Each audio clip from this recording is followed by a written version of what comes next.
hoy estoy aquí para Opinión 51 con el doctor Guillermo Janowski, un experto al que tuve el privilegio de conocer en el 2020 cuando hicimos unos webinars con expertos sobre la pandemia liderados por la Universidad de Guadalajara. El doctor Guillermo Janowski es pediatra y cirujano pediatra, forma parte de la Asociación Mexicana de Pediatría. Él es además catedrático de pregrado y de posgrado en la Universidad de Guadalajara y es uno de los coordinadores más activos que tiene el Hospital Civil de Guadalajara en una estrategia que se dieron en llamar COVID Kids. Y no solamente es una estrategia dentro del hospital, sino es una estrategia de comunicación hacia la sociedad, e incluso publicaron un libro que así se llama, que es una guía práctica para enfrentar la pandemia desde la perspectiva de los padres de familia hacia los menores. Doctor, bienvenido, qué bueno que aceptó charlar con nosotros. Me da mucho gusto tenerlo. Ahora en Opinión 51, esta plataforma que es la plataforma del 50, nosotros le llamamos Opinión 51 porque somos el 51% de la población, puras mujeres columnistas. No, muchas gracias. Primero, agradecerte la invitación, Ibabel. Te hablo con toda la naturalidad y la confianza por la amistad que hemos preservado en el paso del tiempo, ya bien lo narraste, y quiero desearte a ti y a toda tu audiencia tan nutrida y tan intelectual, tan gente muy pensante, un feliz 2022. Yo espero que este año sea para todos muy bueno, de muchos retos, y bueno, que aprendamos a lidiar con la pandemia finalmente, porque esto no se va a ir, hay que aprender a lidiar con ella.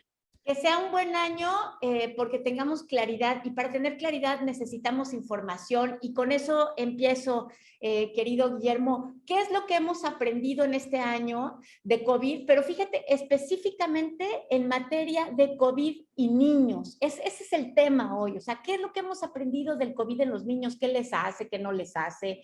Empecemos así con eso en términos generales. No, cómo no, con todo gusto. Mira, como bien sabemos, si hacemos un poquito de historia, cuando inicia esto de la pandemia en marzo de 2020, el grupo etario más afectado, si tú recuerdas, eran obesos, diabéticos, hipertensos, arriba de 50 años, y era el grupo más vulnerable. E incluso se llegó a hablar que en los niños el sistema inmune, de alguna manera, atenuaba el proceso infeccioso de este virus, del cual no se conocía mucho, y con el paso de los meses se ha conocido un poquito más. Ahora, casi a 24 meses de que apareció como una pandemia y que se declaró por la Organización Mundial de la Salud, hay algunas cosas a nivel internacional que sí podemos decir con seguridad, que es robusta la información. Primero, en pacientes pediátricos, por lo menos en la zona occidente del país, 80% de los casos cursan asintomáticos o con un cuadro gripal leve, los niños, ¿sí? No es esa neumonía severa, agresiva que le daba a los adultos y que tenían unas radiografías, unas tomografías horribles y que te hacían inmediatamente tener hasta miedo, ¿no? De que tenías que ir al hospital y intubarte, ¿no? En los niños, lo más común es que cursen con un cuadro gripal leve o asintomáticos. Y hasta un 15% de este grupo de niños que desarrollaron COVID y que están asintomáticos pueden desarrollar una cosa que se llama secuelas post-COVID. Y de las secuelas post-COVID, la más severa, la más grave, se llama síndrome inflamatorio multisistémico. Esta es una enfermedad grave, sí pone a los niños mal, sí requieren muchas veces de estar hospitalizados e intubados, y para efectos prácticos, ¿qué sucede? Que todos los órganos y sistemas más importantes se inflaman. Hay lo que le llamaban anteriormente tormenta de citocinas. Nosotros, nuestro organismo, vamos diciendo así, es como si fuera un edificio lleno de células y de bacterias, y están en un equilibrio. Entonces, cuando ocurre algo como lo que hace el COVID, el virus del COVID, produce una inflamación de todos los órganos y sistemas, y a los niños los pone mal, pero afortunadamente es un porcentaje menor, ¿sí? Más o menos un 5% de los niños también que tienen COVID van a depender de oxígeno, van a requerir oxígeno, su gripita se convierte en una enfermedad más grave y requieren oxígeno. Pero si tú les haces una radiografía o les tomas una tomografía, no es como las tomografías de los adultos que se veía ahí todo empastado, una radiografía muy feas. Para hacer un ejemplo, una radiografía, los campos pulmonares se deben de ver negros y las personas que tienen una infección, eso negro se ve moteado como con tonos grises. En el niño no, en el niño la radiografía no se ve tan mal, vaya. Ajá. Otro porcentaje muy pequeño de niños pueden tener diarrea, pueden tener una neumonía leve y algunos que no sobrepasan, como te digo, del 2 al 3% de la población en general, van a requerir hospitalización nada más para vigilarlos. Ok, doctor, pero con esta información que ahora nos das, ¿esto quiere decir que podemos estar tranquilos o que debemos estar alertas? Porque no sé si la gravedad de este pequeño porcentaje nos debe obligar a cuidar más a los niños o si simplemente nos relajamos, como creo que está sucediendo, y decimos, pues con los niños no pasa nada. Doctor, ¿qué hacemos con esa información que ahora? No, sí sucede, Ibabel, y este es el tema, ¿no? El hecho de que el niño curse asintomático o tenga una gripita no significa que todo esté bien. Primero, porque él puede desarrollar lo que se le conoce como SIMS, ese síndrome inflamatorio multisistémico. Sí. Y de pronto, de que todo está muy bien, vas a dar a la terapia intensiva. O el niño puede desarrollar secuelas que son muy severas de tipo cardiológico, secuelas en su riñón y secuelas reumatológicas. Incluso nosotros tuvimos aquí en el hospital en el mes de noviembre niños que tuvieron estas secuelas post-COVID de tipo neurológico. Haz de cuenta, se comportaron como si tuvieran una enfermedad cerebrovascular, como las famosas embolias de los viejitos. Sí. Pero estamos hablando de un adolescente. Y estos adolescentes no tenían enfermedad, digamos, clínica de COVID, pero se les detectaron anticuerpos séricos positivos a COVID. Ya, o sea que habían Tuvieron tenido, secuelas habían neurológicas. sido asintomáticos y después tuvieron estas secuelas. También hemos visto que ha habido una mayor hospitalización de niños, pero ahorita lo estamos viendo más con información que nos llega de otros países, principalmente de Estados Unidos. ¿Ha crecido la hospitalización de niños por COVID o por secuelas de COVID en México, ahora sobre todo con la nueva variante Omicron? Mira, la situación, digamos, oficial está al alcance digamos, de la población por los reportes, incluso diarios que emite la Secretaría de Salud. Pero lo que nosotros vemos es que sí hay un incremento de niños que tienen infecciones respiratorias, ¿verdad? Y no en todos le podemos diagnosticar COVID con las pruebas que hay serológicas de anticuerpos o de antígenos de las que disponemos. Y este año se dispone un poquito más de pruebas que el año pasado. Si tú recuerdas, el año pasado se manejó una estrategia con el modelo Centinela, del cual cada 10 casos que reunían criterios para definirlo como un diagnóstico de un caso sospechoso, a uno de cada 10 se le hacían pruebas. Ahora ya hay más pruebas. Y yo te puedo decir que vamos a hablar de niños hospitalizados.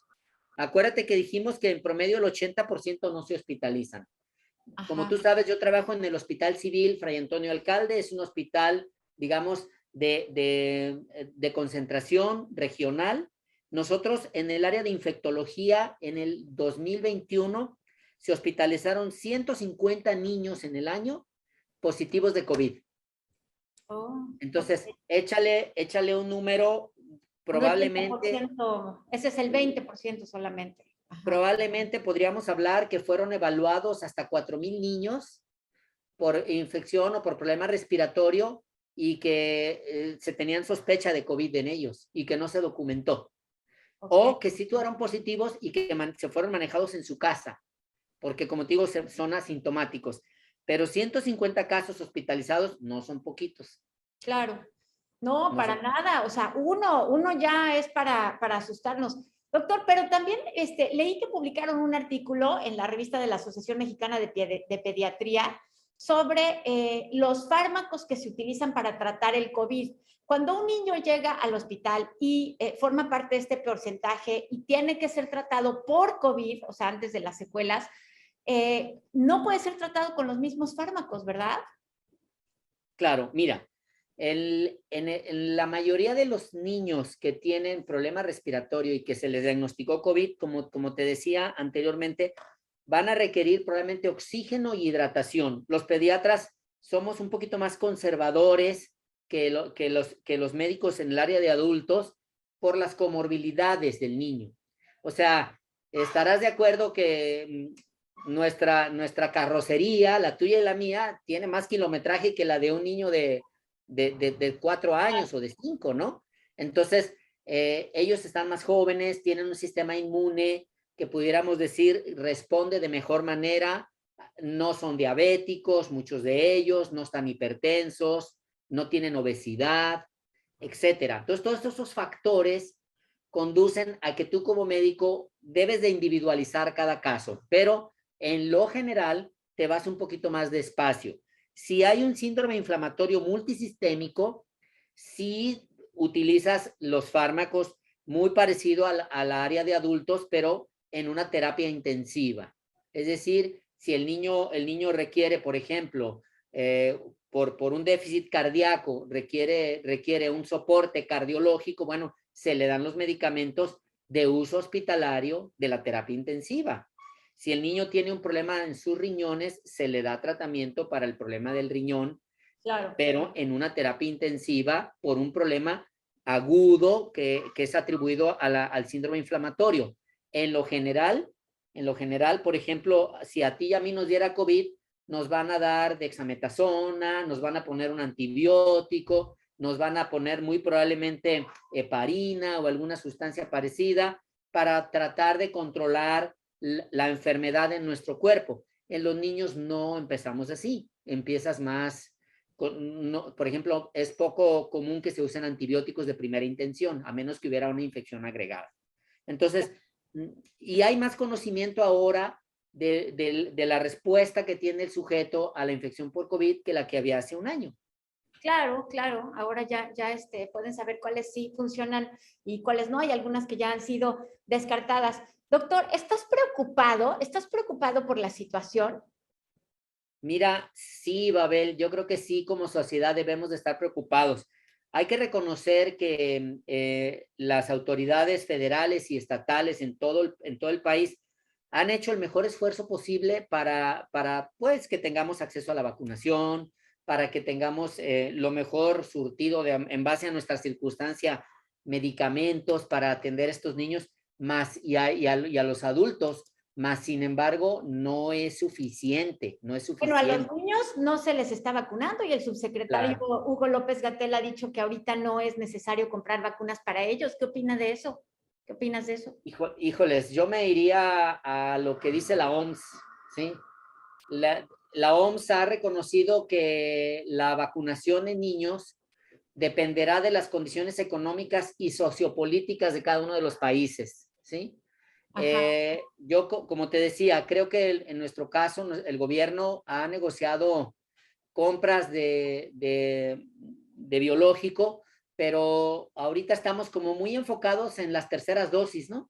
En las terceras dosis de los grupos más vulnerables y en ese proceso de terceras dosis, en mi opinión, sería también muy deseable que se cubriera primero a todos los grupos de edad, como lo están haciendo, por ejemplo, en países más pequeños como Chile, donde ahora a niños de 3 años para arriba ya se les está vacunando. Y nosotros a ese grupo pediátrico lo tenemos todavía un tanto cuanto olvidado. Abrieron de 17 a 11 años, una cosa así, pero grupos menores que estos no. Y en mi opinión personal, y es compartida con muchos colegas, incluso infectólogos, terapistas, de la Academia Mexicana de Pediatría, donde hay un buen número de investigadores serios, sólidos, de lo mejor que tenemos en el país en investigación pediátrica, se coincide mucho en que sería deseable, primero, tener una cobertura de vacunación a nuestra población blanco, de que todos estén vacunados y después ya empezar con los refuerzos.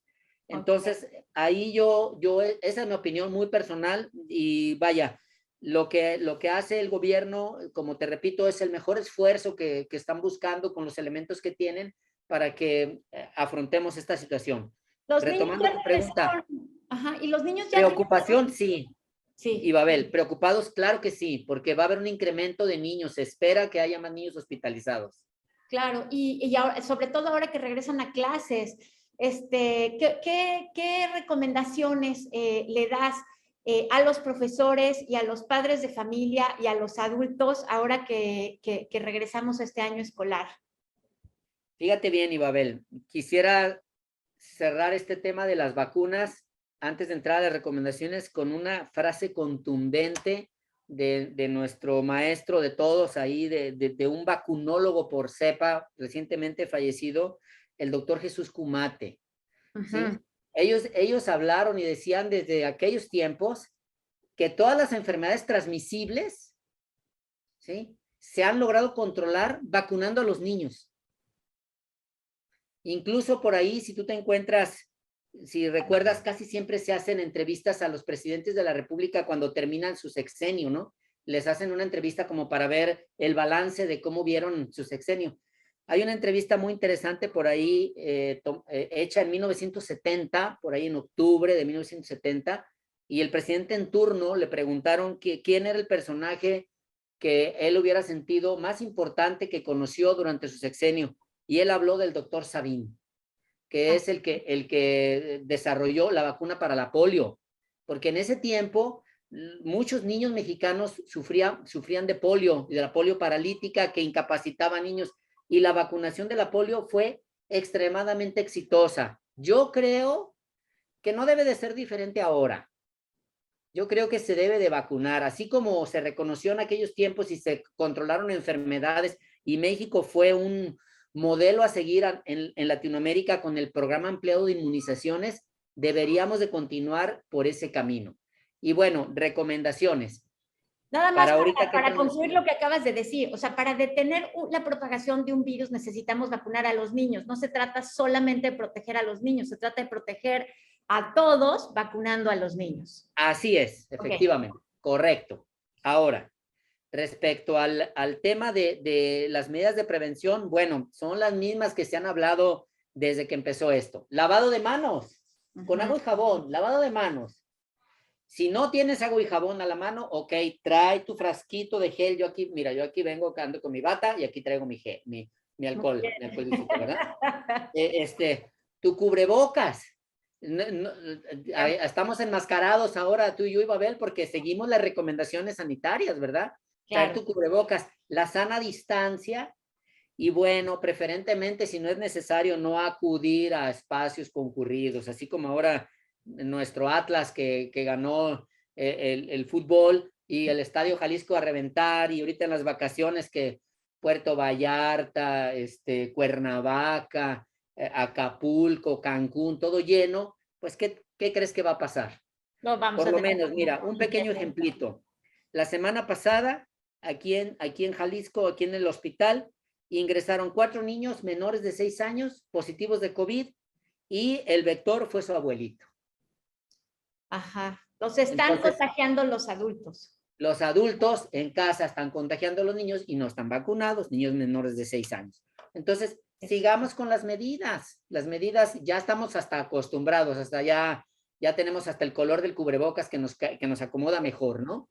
Así Entonces, es. estas medidas deben de seguir, y acostumbrarnos a no dejarlas por un lado y a no bajar la guardia.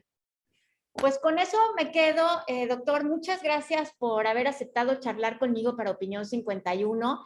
Me quedo con estas últimas recomendaciones que son las mismas desde el principio de la pandemia: la higiene, la sana distancia, el uso del cubrebocas, pero también me quedo con lo que dijiste de la vacunación en los niños, porque eso me parece que es la estrategia para que podamos detener la propagación en el mediano plazo. Eso es lo que se tendría que hacer ya ahorita. Así que pues desde aquí y contigo un llamado a las autoridades del país para que reconsideren la vacunación a los menores de edad, ¿verdad? Completamente de acuerdo. Muchas gracias, Guillermo. Muchas gracias por haber estado con nosotros. Te despido, te deseo un feliz año y espero verte pronto en Guadalajara. Claro que sí, un abrazo a todos y feliz año. Muchas gracias. Gracias a ti.